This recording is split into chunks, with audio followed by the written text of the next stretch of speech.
Title of this lecture would be Muscles of the Eye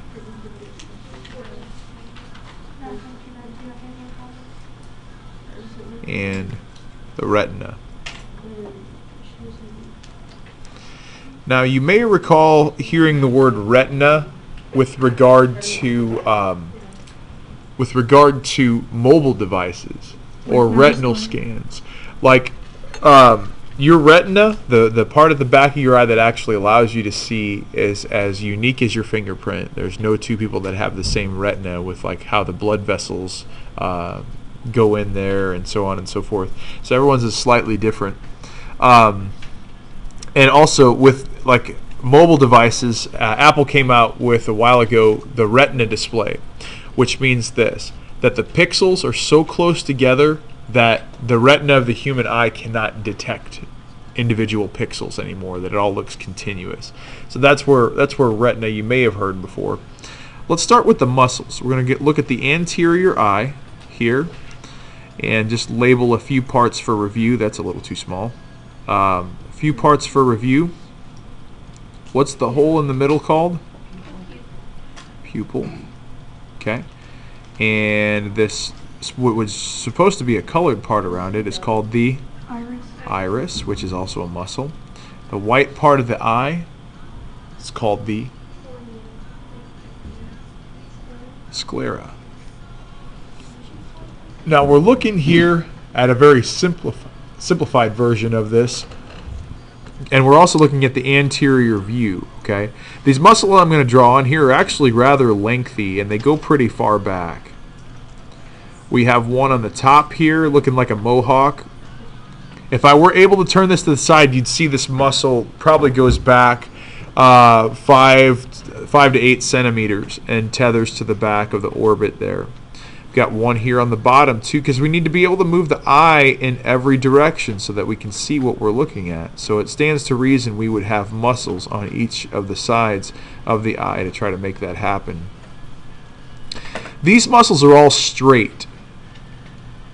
Which you're like, well, aren't most muscles straight? Yeah, but the ones that are super straight and where the striations run directly are all like parallel to one another like that, they earn the name rectus. R-E-C-T-U-S.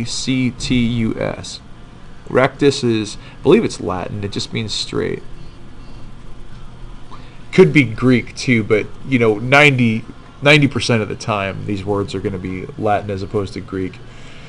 Rectus means straight. Now the other part of how these muscles are named is very simple, because it's just their direction. So this is the superior rectus. This one down here is the inferior rectus. Now I'm going to go ahead and say that this is the right eye. Okay, this is the right eye looking at you. Patient's right is always right. Which rectus is this? Lateral rectus. And this one here is the medial rectus. Let me write a little bit bigger. So that's pretty simple, pretty straightforward. Going back to innervations like the cranial nerves, this one gets its own cranial nerve, and that one cranial nerve, all it does is move this muscle on each eye. It was the cranial nerve known as the abducens. Its only job was to abduct the eye, to move this muscle.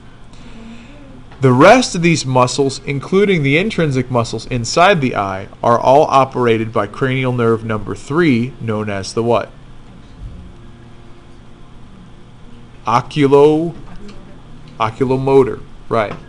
Now, the rest of these, there are some more muscles that run at an angle. From here, you can't really see it effectively, but we're going to attach the muscles here and bring them medially like that. Because these run at an angle, they get a different name.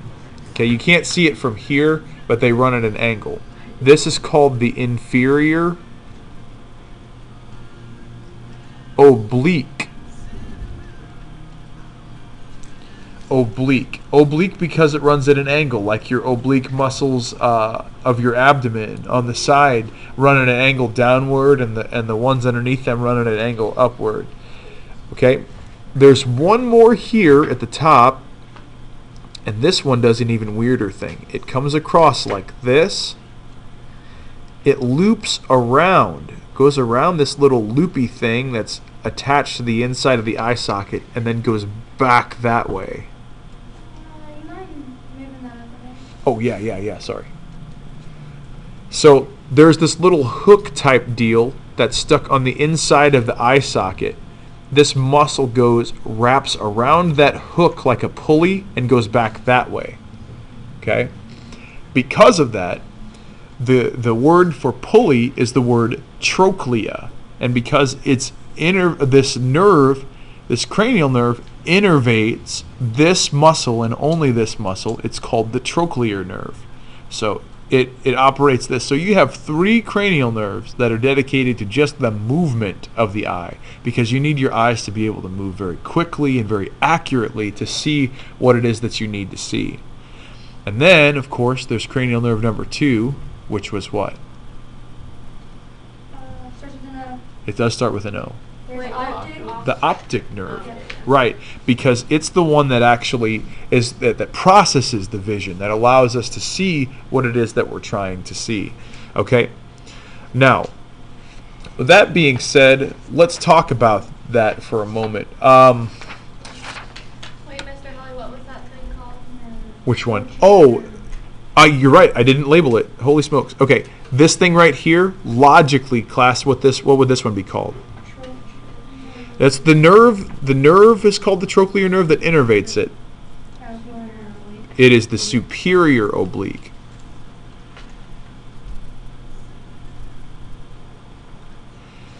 I'll try to find you a better picture of it. Yeah, in just a little bit. It's easier to see these from the side to see how they all kind of wrap in, but you miss one side or the other. These are all going straight back. These are running at an angle. I'll show you guys here in a minute. Now, speaking of, and this is maybe an opportunity if you started with that half page, if you want to go ahead and turn the page for this next part, because we're going to do another one more drawing here, and it's pretty good size. We need to do a big curve like this, because now we're in the posterior portion of the eye, and I want you to put this in. There's this big ring back here. And the big ring is where cranial nerve number 2, which is the optic nerve, attaches. And the reason that it is so big is because it is an enormous bundle of the long part of neurons. What's the long part of neurons called? Axon. It's a huge bundle of axons, just like a majority of your spinal cord and like the cranial nerves are. Just a huge bundle of axons running too. Okay. So this is the optic nerve, otherwise known as cranial nerve number 2. And where it attaches is this thing right here called the optic disc. Now, why this is significant is because this is our blind spot.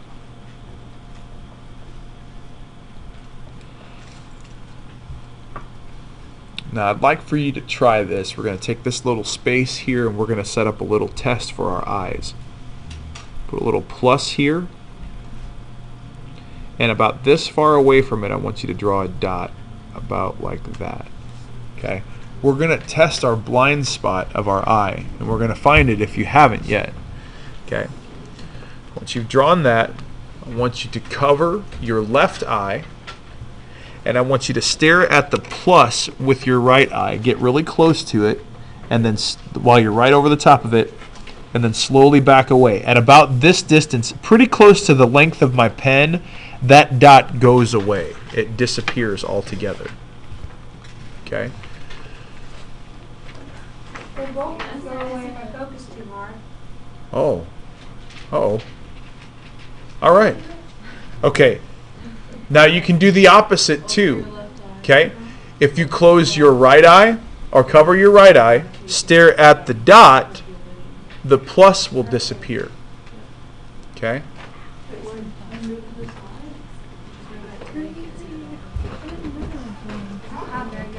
You would use bigger example? No, I got I it. didn't know that it was like Where you should, where it's in plain sight. Most of it, like I never thought it would be like right here. I was great. That's weird. How are we not dead if Just it's never thought that it was like right there? That's a good question. Why are we not dead if it's right there? If we're this blind in one area of our eye, does anybody have a reasonable hypothesis as to why this doesn't normally bother? Because we have two? Yes. First, that we have two eyes. So one eye will cover the field of vision of the other eye so your brain can get the whole picture and there won't be any gaps. The other reason is your eye is always moving. So you don't generally get it stuck in one position to where you'd really notice that and have one eye closed. Now, I want to point out something. If you did this and this dot disappeared, well, you can't have a blank space. What color was that space? Gray. White. It was the same color as the rest of your paper. Your brain made up the rest. It didn't know what was there, and so it's like, uh-oh. So it just started making up stuff. It's like, well, everything around it's white, so white, I guess. So what if it's like a pattern? Will it just fill in the rest of the pattern? That is a hypothesis that we should test. So we got to figure out a way to do that. So I'm going to put that in your hands. Okay. All right. So right here, the optic disc is the blind spot in our eye. The reason it is the blind spot is because of this. Okay, at the back of the eye, I want you to draw these little rectangles right here. Now, they're going to be more close together than this, but these are specialized photoreceptors. The rectangle ones are called rods. Then we're going to draw little bigger ones that have points at the end, like this. And guess what those are? Cones. Okay. Now this is not perfectly to scale. These are rods. That's a cone. This area back here that has the rods and cones and a couple more layers of stuff in it is the retina. Okay? Now, I want you to draw a bipolar neuron. Okay? Soma in the middle like that. Soma in the middle. Soma in the middle. Soma in the middle. Okay, and it's going to connect with these photoreceptors here, which are also specialized nerve type cells here. Okay, now next to those, we're going to draw a small multipolar neuron that's trying to make a connection between those two. Multipolar neuron, multipolar neuron. Now here's where it gets neat. You ready? You just got to kind of fight through that part. Here's the axon. All of these axons. Wait, I'm confused about what the multipolar neurons are doing. They're connecting to the bipolar neurons. So there's bipolar neurons basically. Are they connecting to the ones on either side of it? They're connecting, typically they're connecting to one right here, but remember this is a two-dimensional drawing of a three-dimensional object. So yeah, they all their axons shoot straight down the optic nerve right there. So they're all connecting to these photoreceptor cells, these rods and cones. And so they're picking this up and they're sending it down the optic nerve, which is why you never hear of an eye transplant. You hear of a corneal transplant, but you can't transplant an eye because if you cut the optic nerve, you're cutting across millions of axons. And again, impossible to line them all back up again to get them to work. Okay, so other stuff here. Let's talk about rods and cones for a second. Rods. These are photoreceptor cells. These are cells that detect light and dark. So these cells can tell us if there's light in a room or light in an area, or if it's dark in an area. So they will transmit their information as such. Now, a little more intricate, but taking a lot more light, are the other types of cells called cones. Cones are cells that detect wavelengths of light. In other words, color. Because what color actually is we're seeing the reflected wavelengths of light. And however long the wave is of light is what what we will know as being a color of some kind. These take a lot more light to figure out. I don't know if I can illustrate this or not. Maybe I can with if I dim this out a bunch. No, I can't. I can't adjust it. Or can I?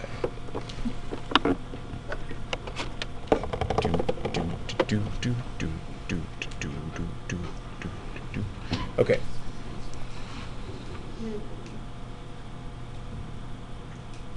What color is that? Red. It's red. All right. It's like a salmon. Orange. So what color is this? Pink. Into the light we go. Yes. Oh, that is Yeah. Yeah, that orange is super orange, and it helped our brain figure out that the other one wasn't. But it was believably orange at the beginning there. We need a lot of light to be able to really understand color. And the dimmer a room is, the harder the colors are to figure out. Okay. Isn't color just the reflection of light off of objects? That's exactly what it is. So this is basically absorbing every other wavelength of light except for orange, and it's reflecting orange. Now I do want to delve into the electromagnetic spectrum just briefly today. Okay. Don't let those words throw you. Basically, this is all types of radiation, okay, that is transmitted in wave form. Okay, you're in your car, you're listening to the radio. If you're not listening to your iPod, oh my gosh, I'm from the early 2000s. If you're not listening to songs from your phone, Bluetooth over whatever kids use these days. If you're tuned into a radio station, that's transmitted through radio waves. That's radiation. The waves are really, really long, like buildings long and the size of people long. Yes, question. Oh yeah. How does Bluetooth work? It is a type of Is it a frequency. type of wave? Yeah, it's a Okay. radio frequency. I'm not sure where it would be. It'd be somewhere around here. Now, if I understand correctly, when you receive a cell phone call or a text message or any of these things you kids get on your pocket gadgets these days, that's microwave energy. Those towers are microwave towers. That does not mean you can put a cold burrito by your phone and microwave it. It means it's the type that it transmits. It's not harmful unless you're in a microwave, then it is. Infrared we can't see. Like if I showed you guys, look at my remote here. There's two bulbs at the end that would make the screen go blank like that if I hit the button. You can't see it flash because it's infrared. But cameras can, like the one I'm using. If I press this button here, you can see the infrared light flash here That's on cool. those. But it's less than our eyes can see, okay? We can only see, gang, look at this. We're only able to detect in that little tiny area of the electromagnetic spectrum. We can only see from red to violet. Red are longer wavelengths, violet are shorter. Somewhere between 400 and 800 roughly nanometers apart. Is that what rainbows are? Rainbows are reflecting just a little bit of all of it. So you see light being reflected back that is longer and shorter. Yeah. So would it, like, if we could see all of the, right, like, would the rainbow be a lot bigger if we could see all of it? Ooh, that's a good question. I don't know. And if it could, what would it look like? Because these are how colors are defined, so it'd be beyond. It's a very good question. Now, along those lines, folks, infrared is called infrared because it's less than red. The wavelengths are longer than what we can see as red. Ultraviolet is called ultraviolet because the wavelengths are greater than or are closer together than violet. Everything on this side of this thing here, folks, hurts us. These are bad. These hurt us. This is how the sun tries to destroy our flesh. We do, but we don't. Notice the person who takes the x-ray doesn't hang out. They're like, okay, we're going to take your x-ray, and they go behind some kind of nuclear shield and go in a fallout shelter, and then they hit the button. You're like, should I be in here? Anyway, put a lead vest over your chest. But it's like small amount for a short period of time. This they only use if they're treating cancer, because this thing right here is super powerful. Kelly, is it true that if you're a pilot, you have to wear one of those like badges, and it like sucks in all the radiation because you're up above the cloud layer? So like you get you're a lot closer to the radiation of the sun. Yeah, our Earth has a lot of protection from the really dangerous radiation in the atmosphere. I'm thinking maybe an astronaut, but not so much regular. No, I've heard about. It's like a Geiger counter. A Geiger counter would give you an idea of how much radiation you're exposed to, and there are badges that do that. People that work at nuclear plants or I work think there are around pilots facilities. that have to. I Okay. think in the smaller planes and stuff like that. Because they go up a lot higher, Oh, wow. faster. I don't Okay. think it sucks anything in, but I do think it's like More of a detection. Okay, cool. I hadn't heard that. All right, folks, that's pretty much it for today for our lecture notes.